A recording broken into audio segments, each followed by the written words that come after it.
जुम्मन शेख और अलगू चौधरी में गाढ़ी मित्रता थी।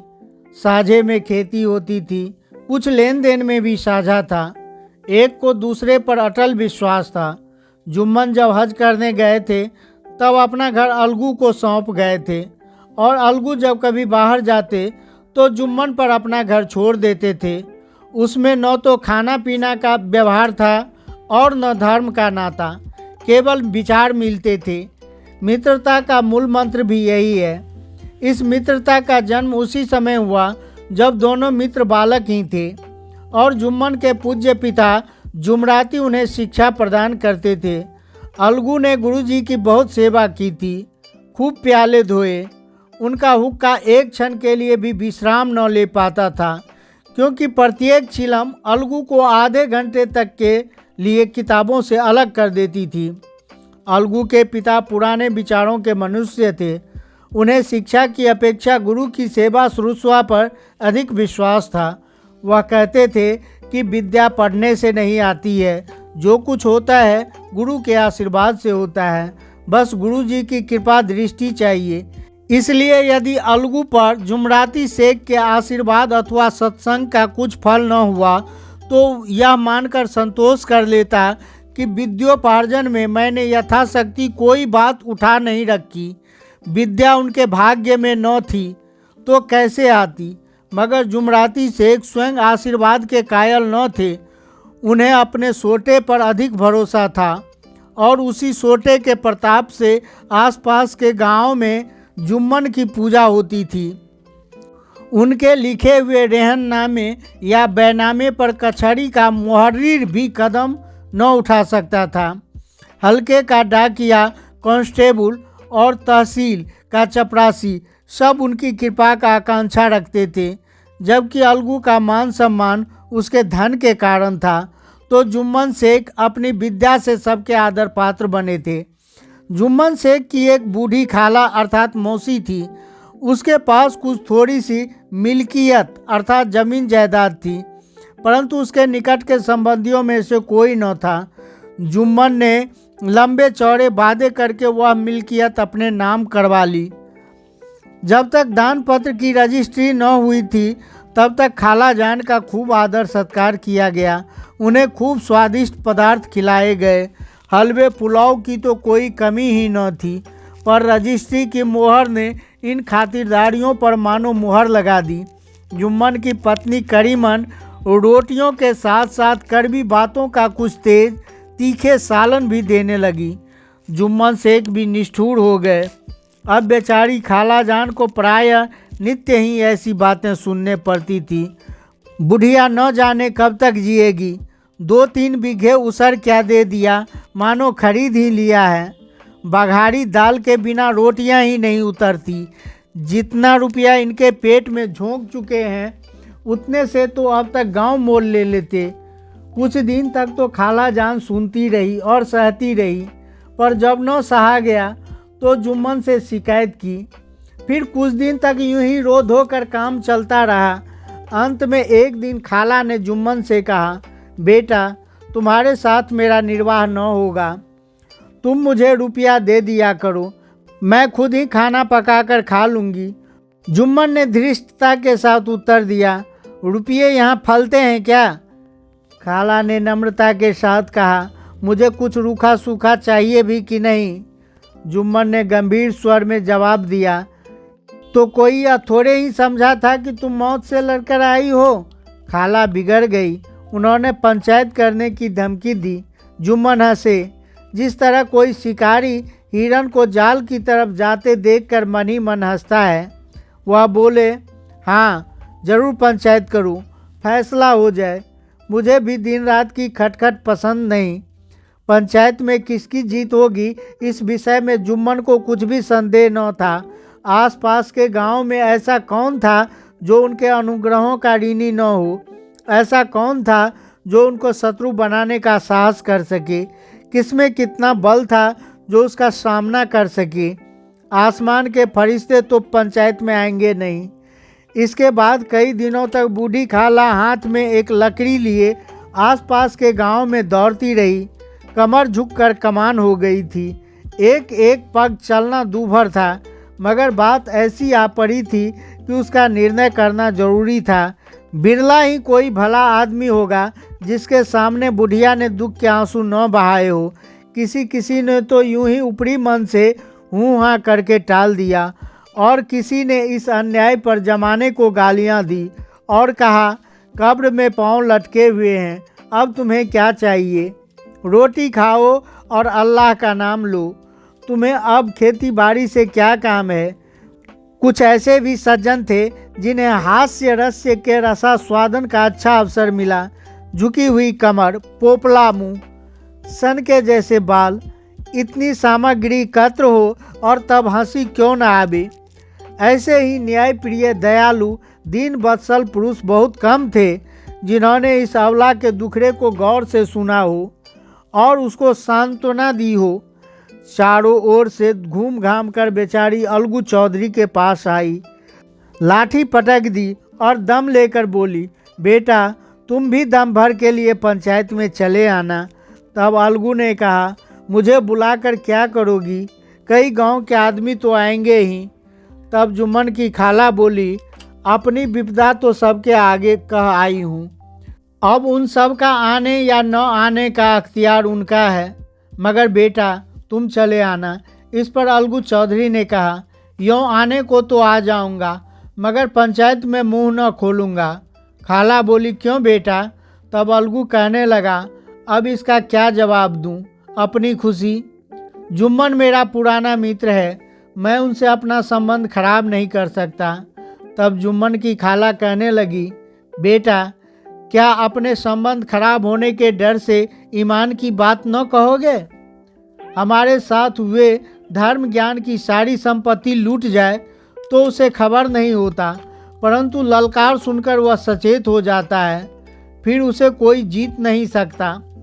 अलगू चौधरी इस सवाल का कोई जवाब न दे सका, परंतु उसके हृदय में ये शब्द गूंज रहे थे, क्या संबंध खराब होने के डर से ईमान की बात न कहोगे? संध्या के समय एक पेड़ के नीचे पंचायत बैठी।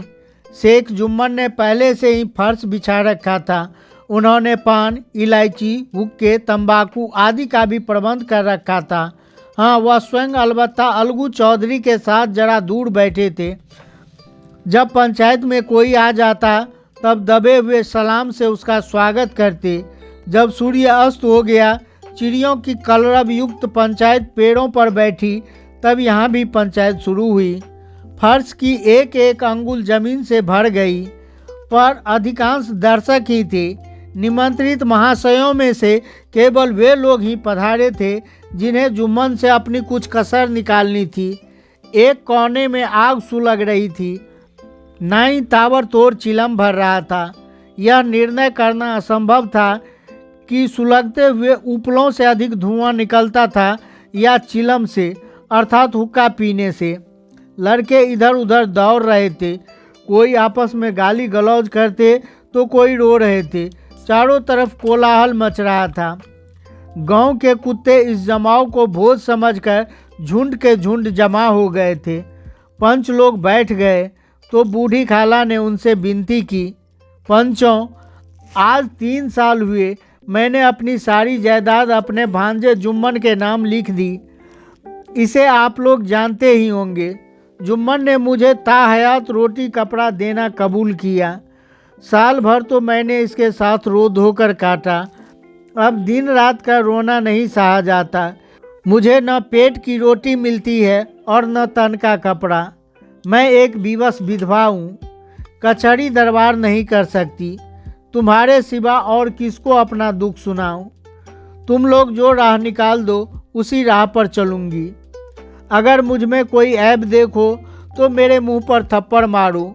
जुम्मन में कोई बुराई देखो तो उसे समझाओ, क्यों एक बेबस की आह लेता है। मैं पंचों का हुक्म सिर माथे पर चढ़ाऊंगी। रामधन मिश्र, जिनके कई आसामियों को जुम्मन ने अपने गांव में बसा लिया था, वह बोल पड़े, जुम्मन मियाँ, किसे पंच बदते हो? अभी से इसका निपटारा कर लो, फिर जो पंच कहोगे वही मानना पड़ेगा। जुम्मन को इस सदस्यों में से विशेषकर वे ही लोग दिख पड़े जिनसे किसी न किसी कारण मनमुटाव था। जुम्मन बोले, पंचों का हुक्म अल्लाह का हुक्म है, खाला जान जिसे चाहे उसे बदे, मुझे कोई एतराज़ नहीं। खाला ने चिल्लाकर कहा, अरे अल्लाह के बंदे, पंचों का नाम क्यों नहीं बता देता, कुछ मुझे भी तो मालूम हो। जुम्मन ने क्रोध से कहा, इस वक्त मेरा मुंह न खुलवाओ, तुम्हारी परेशानी है, जिसे चाहो पंच चुन लो। खाला जान जुम्मन के आक्षेप को समझ गई। वह बोली, बेटा खुदा से डरो, पंच न किसी के दोस्त होते हैं न किसी के दुश्मन। तुम कैसी बात करते हो, और किसी पर तुम्हारा विश्वास न हो तो जाने दो। अलगू चौधरी को तो मानते हो, लो मैं उन्हीं को सरपंच बनती हूँ अर्थात चुनती हूँ। जुम्मन शेख आनंद से फूल उठे, परंतु भावों को छिपाकर बोले, अलगू ही सही, मेरे लिए तो जैसे रामधन वैसे अलगू। अलगू चौधरी इस झमेले में फंसना नहीं चाहते थे। वे कन्नी काटने लगा। बोले, खाला तुम जानती हो कि जुम्मन से मेरी गाढ़ी मित्रता है।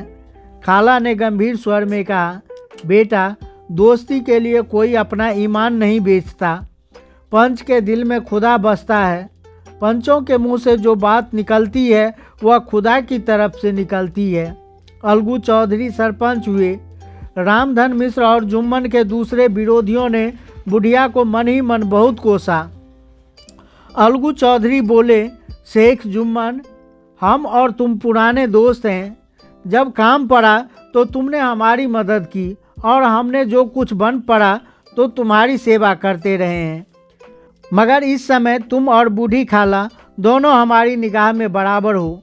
तुम्हें पंचों से जो कुछ अर्ज करनी हो करो। जुम्मन को पूरा विश्वास था कि अब बाजी मेरी है। यह सब दिखाने की बातें कर रहा है, इसलिए वह शांतचित्त होकर बोले, पंचों 3 साल हुए। खाला जान ने अपनी जायदाद मेरे नाम दान पत्र कर दी।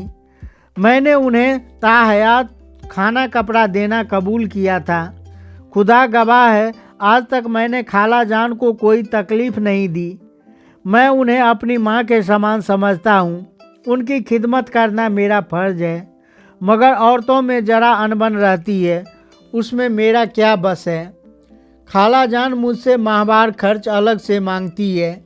जायदाद जितनी है पंचों से छिपी नहीं है। उससे इतना मुनाफा नहीं होता कि माहवार खर्च दे सकूं। इसके अलावा दान पत्र में माहवार खर्च का कोई जिक्र भी नहीं है। नहीं तो मैं भूलकर भी इस झमेले में न पड़ता। बस मुझे यही कहना है, अब पंचों का अख्तियार है, जो चाहे फैसला करे। अलगू चौधरी को हमेशा कचहरी से काम पड़ता था, इसलिए वह नियम कायदे जानता था। उसने जुम्मन से जिरह शुरू की। एक एक प्रश्न जुम्मन के हृदय पर हथौड़ी की चोट की तरह पड़ता था। रामधन मिश्र इस प्रश्नों पर मुग्ध हुए जाते थे।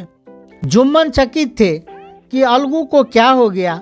अभी यह अलगू मेरे साथ बैठकर कैसी कैसी बातें कर रहा था।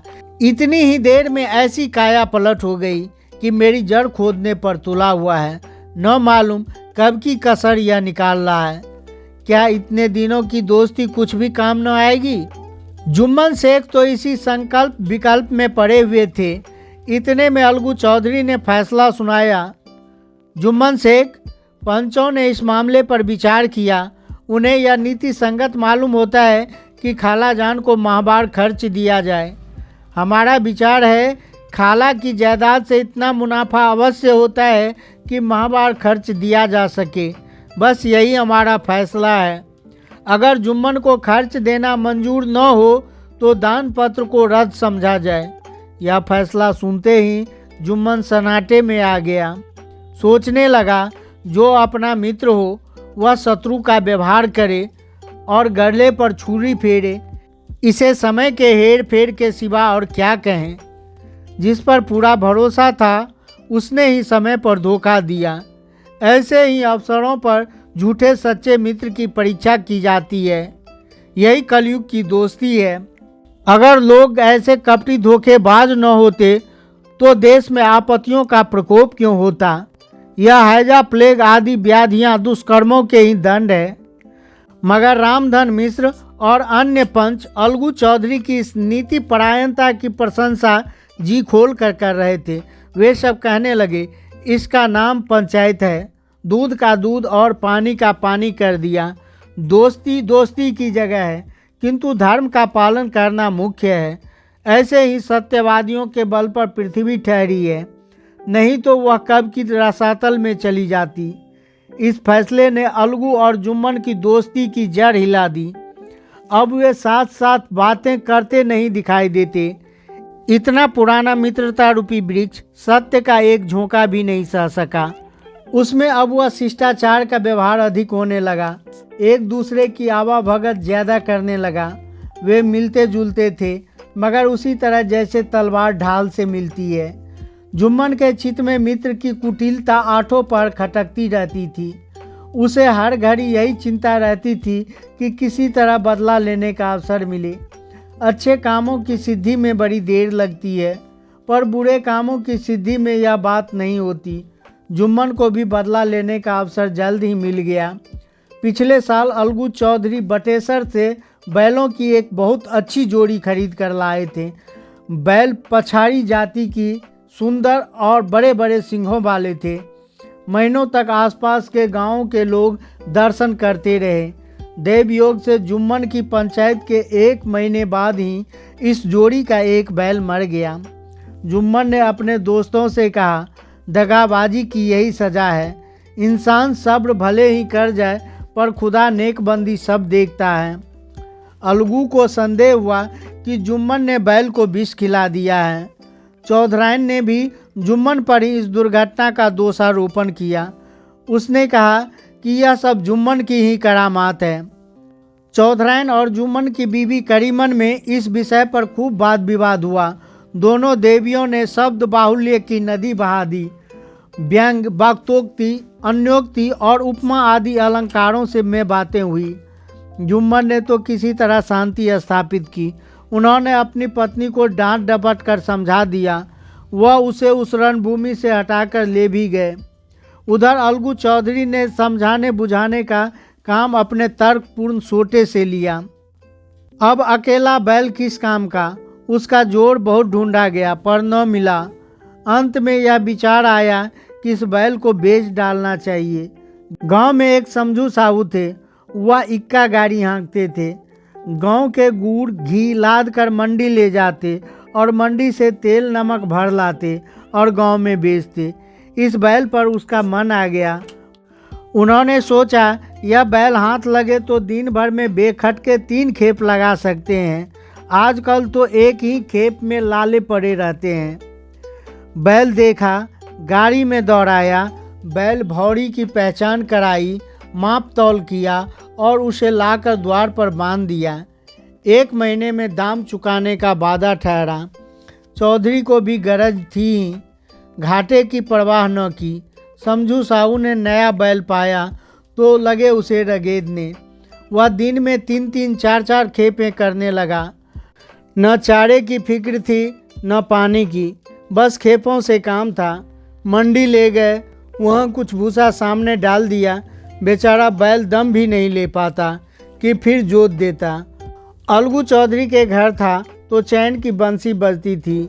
एक दिन चौथी खेप में साहू जी दूना बोझ लाद दिया। दिन भर का थका जानवर पैर न उठते थे, पर साहू जी कोड़े फटकारने लगे। बस फिर क्या था, बैल ने एक बार जोर लगाया, पर अब की बार शक्ति ने जवाब दे दिया। वह धरती पर गिर पड़ा और ऐसा गिरा कि फिर न उठ सका। संध्या हो चुकी थी। देहात की सड़कें सुनसान हो चुकी थी। आसपास कोई गांव भी नहीं था। अब वह साहू जी बैल को कोसने लगे, अभागे, तुझे मरना ही था तो गांव पहुंचकर मरते। गाड़ी पर कई बोरे नमक और कई कनस्तर तेल भी थे। कमर में 200-250 रुपया बंधे पड़े थे। उसे छोड़कर कहीं जा भी नहीं सकते थे। लाचार बेचारे गाड़ी पर ही लेट गए और फिर सामान और पैसा चोरी हो जाने के डर से रतजगा करने के ठान ली। चिलम पिया, फिर हुक्का पिया और इस तरह आधी रात तक जागते रहे। लेकिन सुबह आंखें लग गई। पाँव फटते ही नींद टूटी तो कमर से रुपये की थैली गायब। इधर उधर देखा तो कई कनस्तर तेल गए।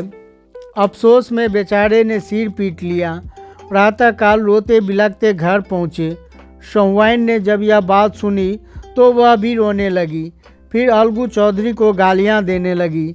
निगोरे ने ऐसी कुलक्षणी बैल दिया कि जन भर की कमाई लूट गई। इस घटना को हुए कई महीने बीत गए। अलगू जब भी बैल के दाम मांगते तो साहू और सहुआइन झल्लाने लगते। यहाँ तो सारे जन्म की कमाई लूट गई, सत्यानाश हो गया और इन्हें दामों की पड़ी है। मुर्दा बैल दिया था और उस पर दाम मांगने चले। हम भी बनिए के बच्चे हैं, कोई बुद्धू नहीं है। हमारा बैल ले जाओ, महीना भर के बदले 2 महीना जोत लो, और क्या लोगे। चौधरी जी के अशुभ चिंतकों की भी कमी न थी। ऐसे अवसरों पर वे भी एकत्र हो जाते थे और साहू जी का समर्थन करते थे, परंतु 150 रुपयों से इस तरह हाथ धो लेना आसान न था। एक बार अलगू भी गर्म पड़े तो साहू जी लाठी ढूंढने घर चले गए। कई बार तो हाथापाई की नौबत तक आ पहुंची। शोरगुल सुनकर गांव के भले मानस वहां जमा हो गए और परामर्श देने लगे, इस तरह काम नहीं चलेगा, पंचायत कर लो, जो तय हो जाए उसे स्वीकार कर लो। साहू जी राजी हो गए। अलगू ने भी हामी भर दी। पंचायत की तैयारियां होने लगी। दोनों पक्षों ने अपने अपने दल बनाने शुरू कर दिए। इसके बाद तीसरे दिन वृक्ष के नीचे पंचायत बैठी। वही संध्या का समय था। खेतों में कौवे पंचायत कर रहे थे। पंचायत बैठ गई तो रामधन मिश्र ने कहा, अब देरी क्या है, पंचों का चुनाव हो जाना चाहिए। बोलो चौधरी, किसको पंच चुनते हो। अलगू ने दीन भाव से कहा, समझू साहू ही चुन ले। समझू तो इसी ताक में बैठा हुआ था। वह खड़े होकर कड़क कर बोला, मेरी ओर से जुम्मन शेख। जुम्मन शेख का नाम सुनते ही अलगू चौधरी का कलेजा धक धक करने लगा, मानो किसी ने अचानक थप्पड़ मार दिया हो। रामधन अलगू के मित्र थे। पूछा, क्यों चौधरी, तुम्हें कोई आपत्ति तो नहीं। चौधरी ने निराश होकर कहा, नहीं, मुझे क्या आपत्ति होगा। अपने उत्तरदायित्व का ज्ञान अक्सर हमारे संकुचित विचारों का सुधारक होता है। जुम्मन शेख के मन में भी सरपंच का उच्च स्थान ग्रहण करते ही अपनी जिम्मेदारी का भाव पैदा हुआ। उसने सोचा, मैं इस वक्त न्याय और धर्म के सर्वोच्च आसन पर बैठा हुआ हूँ। मेरे मुंह से इस समय जो कुछ भी निकलेगा वह देववाणी के जैसा है, और देववाणी में मेरे मनोविकारों का कदापि समावेश नहीं होना चाहिए। मुझे सत्य से जौ भर भी टलना उचित नहीं है। पंचों ने दोनों पक्षों से सवाल जवाब करना शुरू किए। बहुत देर तक दोनों दल अपने अपने पक्ष का समर्थन करते रहे।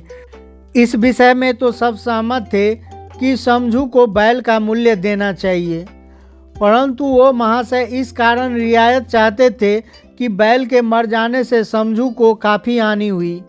उसके प्रतिकूल 2 सभ्य पंच उस बैल के मूल्य के अतिरिक्त समझू को दंड भी दिलवाना चाहते थे, जिससे फिर कोई पशुओं के साथ ऐसी निर्दयता करने का साहस न कर सके।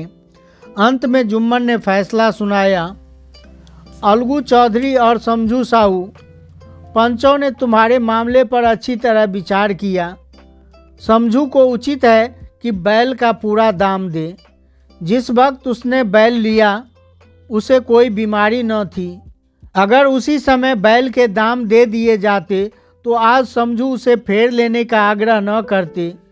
बैल की मृत्यु केवल इस कारण हुई कि उससे बड़ा कठिन परिश्रम लिया गया और उसके दाना चारा का कोई प्रबंध नहीं किया। रामधन मिश्र बोले, समझू ने बैल को जानबूझकर मारा है, इसलिए इससे दंड भी लेना चाहिए। इस पर जुम्मन शेख बोले, इसे दंड तो पहले ही मिल चुका है। झगड़ू साहू ने कहा, समझू के साथ कुछ रियायत होनी चाहिए। तब जुम्मन ने कहा, यह अलगू चौधरी की इच्छा पर निर्भर है, वह रियायत करे तो यह उसकी मर्जी है। अलगू चौधरी फूले न समाये, उठ खड़े हुए और जोर से बोले, पंच परमेश्वर की जय। यह मनुष्य का काम नहीं, पंचों में परमेश्वर का वास करते हैं, यह उन्हीं की महिमा है। पंच के सामने खोटे को कौन खड़ा कर सकता। थोड़ी देर बाद जुम्मन अलगू के पास आए और उनके गले से लिपट कर बोले, भैया, जब से तुमने मेरी पंचायत की तब से मैं तुम्हारा प्राणघातक शत्रु बन गया था, पर आज मुझे पता चल गया कि पंच के पद पर बैठकर न कोई किसी का दोस्त है न दुश्मन। न्याय के सिवा उसे कुछ नहीं सूझता। आज मुझे विश्वास हो गया कि पंच की जुबान से खुदा बोलता है। अलगू रोने लगे। इस आंसू के पानी से दोनों के दिलों का मैल धुल गया। मित्रता की मुरझाई हुई लता फिर से हरी भरी हो गई। तो मित्रों, कैसी लगी यह कहानी? अपना कीमती राय कमेंट में ज़रूर बताना। वीडियो को लाइक व शेयर तथा चैनल को सब्सक्राइब अवश्य ही करना। फिर मिलते हैं एक नई ज्ञान चर्चा के साथ। वीडियो के अंत तक बने रहने के लिए आपका बहुत बहुत धन्यवाद।